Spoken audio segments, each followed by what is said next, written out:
चलो आज कुछ बातें करते हैं अघोरी साधुओं के बारे में। भूत पिशाचों से बचने के लिए क्या करते हैं अघोरी? अघोरी श्मशान में कौन सी साधना करते हैं? दूसरी भयानक बात। 10 बातें अघोरी साधुओं के बारे में। शैव संप्रदाय में साधना की एक रहस्यमय शाखा है अघोरपंथ। अघोरी की कल्पना की जाए तो श्मशान में तंत्र क्रिया करने वाले किसी ऐसे साधु की तस्वीर ज़हन में उभरती है जिसकी वेशभूषा डरावनी होती है। अघोरियों के वेश में कोई ढोंगी आपको ठग सकता है, लेकिन अघोरियों की पहचान यही है कि वे किसी से कुछ मांगते नहीं हैं, और बड़ी बात यह कि तब ही संसार में दिखाई देते हैं जबकि वे पहले से नियुक्त श्मशान जा रहे हो या वहां से निकल रहे हो। दूसरा, वे कुंभ में नजर आते हैं।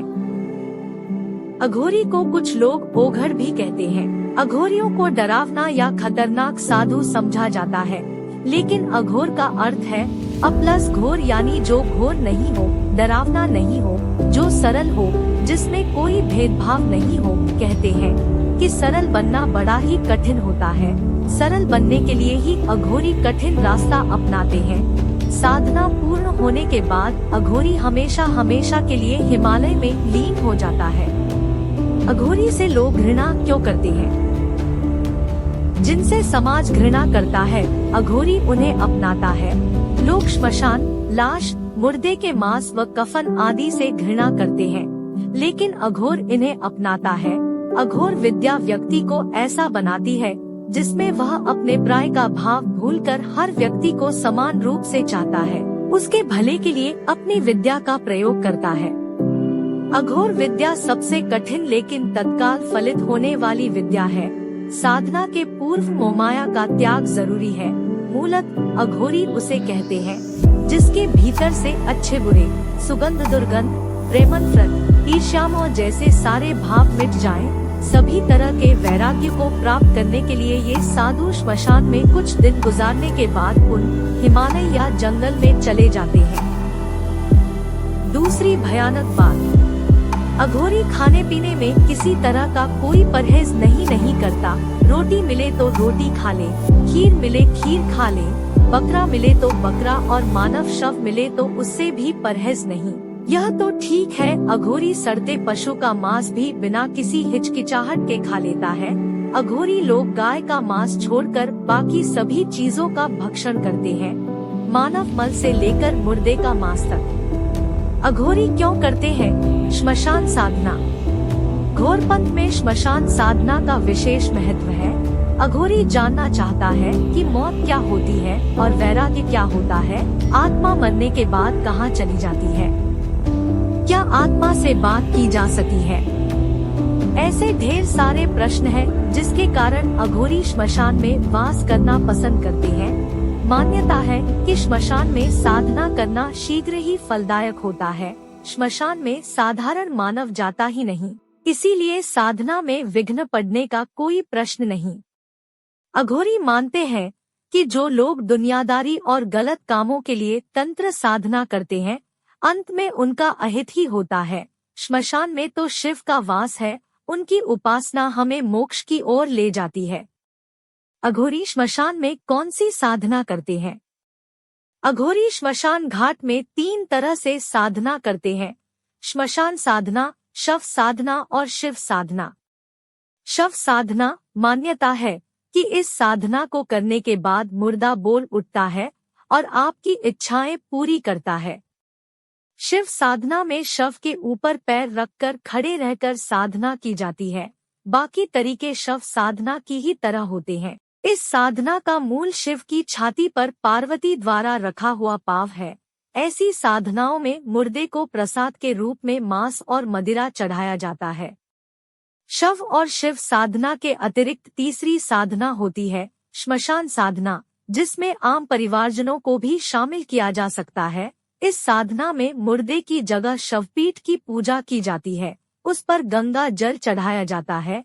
यहाँ प्रसाद के रूप में भी मांस मंदिरा की जगह मावा चढ़ाया जाता है। भूत पिशाचों से बचने के लिए क्या करते हैं अघोरी? अघोरियों के पास भूतों से बचने के लिए एक खास मंत्र रहता है। साधना के पूर्व अघोरी अगरबत्ती, धूप लगाकर दीपदान करता है और फिर उस मंत्र को जपते हुए वह चिता के और अपने चारों ओर लकीर खींच देता है। फिर तुतई बजाना शुरू करता है और साधना शुरू हो जाती है। ऐसा करके अघोरी अन्य प्रेतपिशाचों को चिता की आत्मा और खुद को अपनी साधना में विघ्न डालने से रोकता है। क्यों जिद्दी और गुस्सैल होते हैं अघोरी? अघोरियों के बारे में मान्यता है कि वे बड़े ही जिद्दी होते हैं। अगर किसी से कुछ मांगेंगे तो लेकर ही जाएंगे, क्रोधित हो जाएंगे तो अपना तांडव दिखाएंगे या भला बुरा कहकर उसे शाप देकर चले जाएंगे। एक अघोरी बाबा की आंखें लाल सुर्ख होती है, लेकिन अघोरी की आंखों में जितना क्रोध दिखाई देता है, बातों में उतनी ही शीतलता होती है। अघोरी की वेशभूषा। कफन के काले वस्त्रों में लिपटे अघोरी बाबा के गले में धातु की बनी नरमुंड की माला लटकी होती है। नरमुंड न हो तो वे प्रतीक रूप में उसी तरह की माला पहनते हैं। हाथ में चिमटा, कमंडल, कान में कुंडल, कमर में कमरबंद और पूरे शरीर पर राख मलकर रहते हैं। ये साधु अपने गले में काली ऊन का एक जनेऊ रखते हैं, जिसे सिले कहते हैं। गले में एक सींग की नादी रखते हैं। इन दोनों को सींगी सेली कहते हैं। अघोरपंथ तांत्रिकों के तीर्थ स्थल। अघोरपंथ के लोग 4 स्थानों पर ही श्मशान साधना करते हैं। 4 स्थानों के अलावा वे शक्तिपीठों, बगलामुखी, काली और भैरव के मुख्य स्थानों के पास के श्मशान में साधना करते हैं। यदि आपको पता चले कि इन स्थानों को छोड़कर अन्य स्थानों पर भी अघोरी साधना करते हैं, तो यह कहना होगा कि वे अन्य श्मशान में साधना नहीं करते, बल्कि यात्रा प्रवास के दौरान वे वहां विश्राम करने रुकते होंगे या फिर वे ढोंगी होंगे। 3 प्रमुख स्थान। 1. तारापीठ का श्मशान। कोलकाता से 180 किलोमीटर दूर स्थित तारापीठ धाम की खासियत यहाँ का महाश्मशान है। वीरभूम की तारापीठ, शक्तिपीठ, अघोर तांत्रिकों का तीर्थ है। यहाँ आपको हजारों की संख्या में अघोर तांत्रिक मिल जाएंगे। तंत्र साधना के लिए जानी मानी जगह है तारापीठ, जहाँ की आराधना पीठ के निकट स्थित श्मशान में हवन किए बगैर पूरी नहीं मानी जाती। कालीघाट को तांत्रिकों का गढ़ माना जाता है। 2. कामाख्या पीठ के श्मशान। कामाख्या पीठ भारत का प्रसिद्ध शक्तिपीठ है, जो असम प्रदेश में है। कामाख्या देवी का मंदिर गुवाहाटी रेलवे स्टेशन से 10 किलोमीटर दूर नीलांचल पर्वत पर स्थित है। प्राचीन काल से सत्युगीन तीर्थ कामाख्या वर्तमान में तंत्र सिद्धि का सर्वोच्च स्थल है। कालिका पुराण तथा देवी पुराण में कामाख्या शक्तिपीठ को सर्वोत्तम कहा गया है और यह भी तांत्रिकों का गढ़ है। 3. रजरपा का श्मशान। रजरपा में छिन्नमस्ता देवी का स्थान है। रजरपा की छिन्नमस्ता को 52 शक्तिपीठों में शुमार किया जाता है, लेकिन जानकारों के अनुसार छिन्नमस्ता 10 महाविद्याओं में एक है। उनमें 5 तांत्रिक और 5 वैष्णवी हैं। तांत्रिक महाविद्याओं में कामरूप कामाख्या की षोडशी और तारापीठ की तारा के बाद इनका स्थान आता है।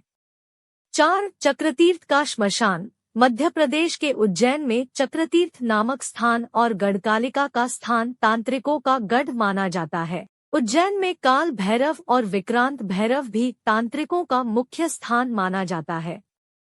सभी 52 शक्तिपीठ तो तांत्रिकों की सिद्धभूमि है कि इसके अलावा कालिका के सभी स्थान, बगलामुखी देवी के सभी स्थान और 10 महाविद्या माता के सभी स्थान को तांत्रिकों का गढ़ माना गया है। कुछ कहते हैं कि त्र्यंबकेश्वर भी तांत्रिकों का तीर्थ है। अंत में पढ़े तांत्रिकों के देवी देवताओं के नाम। तंत्र की मुख्य 10 देवियां हैं, जिन्हें 10 महाविद्या कहा जाता है। ये 10 हैं। 1. काली, 2. तारा, 3. षोडशी त्रिपुर सुंदरी, 4. भुवनेश्वरी, 5. छिन्नमस्ता, 6. त्रिपुर भैरवी, 7. द्युमावती, 8. बगलामुखी, 9. मातंगी और 10. कमला। कालिका के 3 प्रमुख तीर्थ स्थान। जय मां कालिका। भैरव। भगवान भैरव को शिव का अंश अवतार माना जाता है और ये तांत्रिकों के प्रमुख पूजनीय भगवान हैं। इन्हें शिव के 10 रुद्रावतारों में से एक माना गया है। भैरव के 8 रूप हैं। 1 असितान भैरव, 2 चंड भैरव, 3 रूरू भैरव, 4 क्रोध भैरव, 5 उन्मत्त भैरव, 6 कपाल भैरव, 7 भीषण भैरव, 8 सहार भैरव, भय को भगाए काल भैरव, 10 रुद्रावतार है। 1 महाकाल, 2 तार, 3 बाल भुवनेश, 4 षोडश श्रीविद्येश, 5 भैरव, 6 छिन्नमस्तक, 7 धूमवान, 8 बगलामुख, 9 मातंग और 10 कमल।